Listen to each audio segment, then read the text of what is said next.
আজকে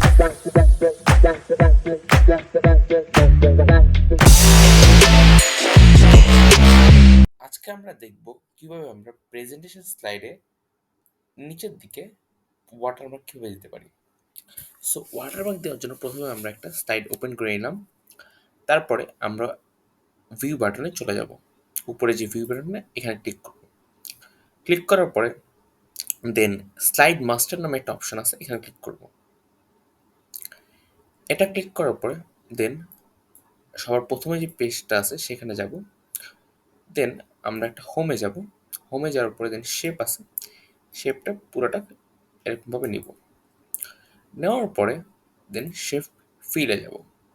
ফিলে যে পিকচারে যাব, দেন ফর্মেট ফাইলে যাব। দেন আমরা এটা একটা নিয়ে আসলাম। নিয়ে আসার পরে শেপ আউটলাইনে যে নো আউটলাইন দেব। দেন শেপ স্টাইলের নিচে যে বাটনটা আছে ফরম্যাট শেপ, এখানে ক্লিক করব।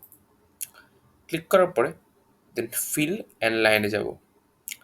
দেন ফিলে যাব, ট্রান্সপারেন্সিটা বাড়ায় দিব। 70% থেকে 80% করতে পারেন, আমি 70% দিলাম।